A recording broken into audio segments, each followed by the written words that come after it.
E aí galerinha, beleza? Tudo bom com vocês?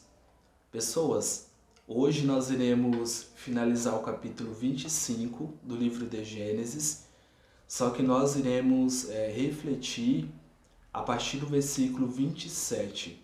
Essa parte do texto, ela vai falar sobre o momento em que Esaú ele vende o seu direito de primogenitura para Jacó.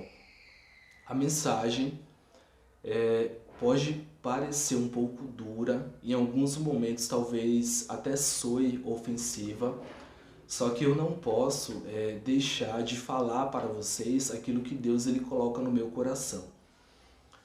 Então, se em algum momento a minha fala soar um pouco áspera, que você entenda que esse não é o meu objetivo, mas a ideia é aproximar você de Deus, tanto você que pertence a uma comunidade cristã, como você também que não pertence a nenhuma comunidade religiosa atualmente. Eu irei, pessoas, só fazer um resumo do texto para o pessoal que é novo na fé ou que não conhece a história de Jacó e Esaú, e ao final nós iremos extrair as lições. Basicamente, o texto ele vai dizer que Esaú ele chega até onde ficava as tendas do seu clã e ele encontra o seu irmão Jacó preparando um cozido de lentilhas. E aí ele vai pedir esse cozido para Jacó e Jacó ele diz que vai ceder ou vai dar essas lentilhas ao seu irmão desde que ele transfira para ele o seu direito de primogenitura. E aí Esaú vai usar a seguinte frase: de que me adianta o direito de primogenitura se eu estarei morto? E dessa forma é feito um acordo entre Jacó e Esaú ele transfere o seu direito de primogenitura para o seu irmão. Basicamente é isso que o texto vai dizer.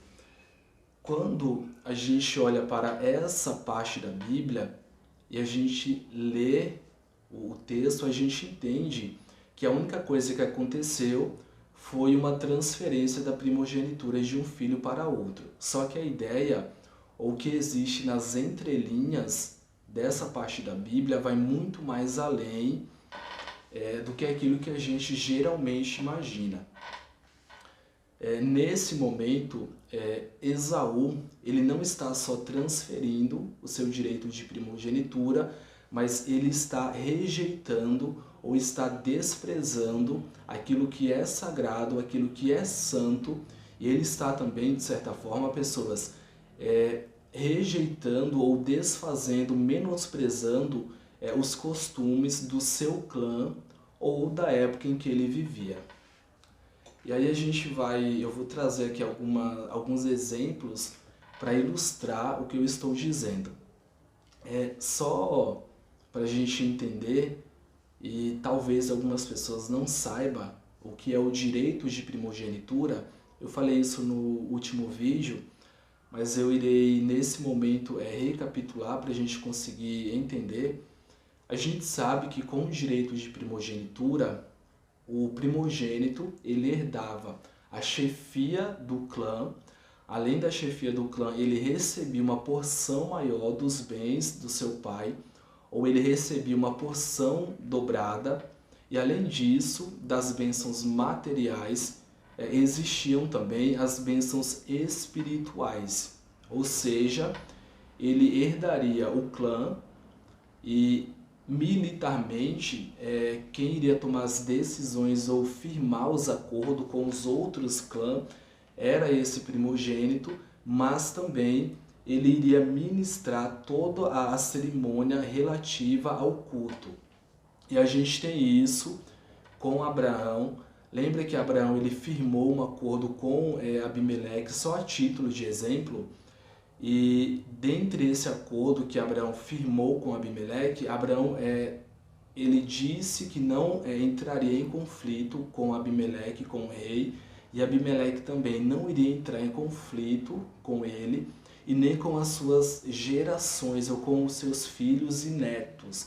Então esse acordo militar, ou esse acordo entre os povos, quem firmava era o chefe tribal. No nosso caso, agora desse vídeo, seria Isaac.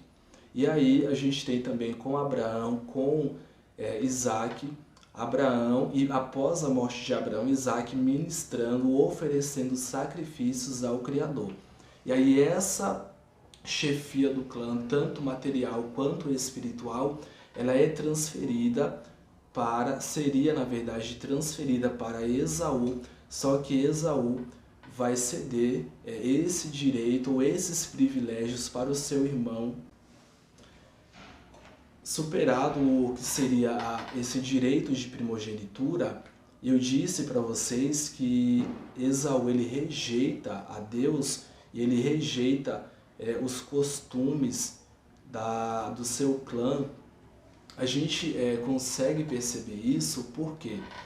E aí a gente vai voltar um pouquinho na história, a gente vai para o início do Gênesis. Lembra, para quem me acompanha, que quando Abel ele ofereceu sacrifícios ao Criador, e a gente tem também o seu irmão Caim oferecendo, ao invés de oferecer o cordeiro, oferece daquilo que a terra produzia, que seria legumes e frutas. Por trás dessa atitude de Abel e por trás da atitude de Caim estava a ideia de aceitação do sacrifício do cordeiro. Ou seja, quando Abel ele oferece o sacrifício do cordeiro e esse sacrifício é aceito por Deus, Abel ele estava dizendo no seu íntimo que ele aceitava que ele era pecador e que a única maneira dele ser justificado ou santificado era através do sacrifício do cordeiro, que era um sacrifício futuro.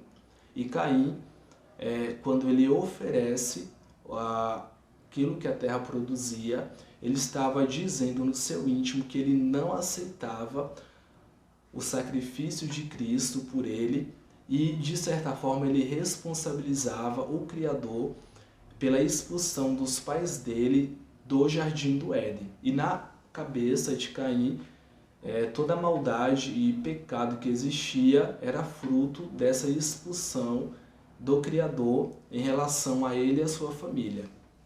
Por que eu estou trazendo Caim e Abel para essa história da venda ou da transferência do direito de primogenitura para Jacó e Esaú? A gente consegue fazer uma relação entre Abel e Jacó e uma relação entre Caim e Esaú. A mesma atitude de Abel é a atitude de Jacó. Jacó ele tinha uma sensibilidade para as coisas espirituais, ele priorizava as coisas santas, e quando Jacó demonstra esse interesse pela primogenitura, Jacó tinha em seu íntimo que ele só conseguiria prosperar, ou ele só seria abençoado se ele recebesse essa bênção, que era justamente a bênção espiritual e a bênção material que viria com a primogenitura. Quando a gente tem Caim, ele vendendo ou transferindo, ou fazendo uma troca, na verdade, da primogenitura, Esaú, ele estava dizendo no seu íntimo que para ele essas bênçãos, tanto materiais ou espirituais, não tinham importância nenhuma. Ele coloca a primogenitura em um grau de inferioridade daquilo que a primogenitura de fato tinha. Então há essa rejeição. Eu estou frisando isso, que existe uma rejeição por parte de Esaú em relação àquilo que é santo e aquilo que é sagrado, e a gente vai ver isso em vídeos futuros. Vai chegar um momento da história de Esaú que ele começa a trazer idolatria para dentro do clã dele, ou para dentro da tribo dos Edomitas, e ele começa a adorar outros deuses. Ou seja, segundo os eruditos, pessoas, e aí a gente tem lá no livro de Hebreus, Paulo se referindo a Esaú como Esaú, o profano, era justamente porque desde pequeno, Esaú, ele menosprezava os princípios ou a educação que Isaac havia passado para ele. Mas superado essa ideia do que aconteceu ali e trazendo para a nossa realidade, a gente percebe que hoje, e aí eu vou falar primeiro para as pessoas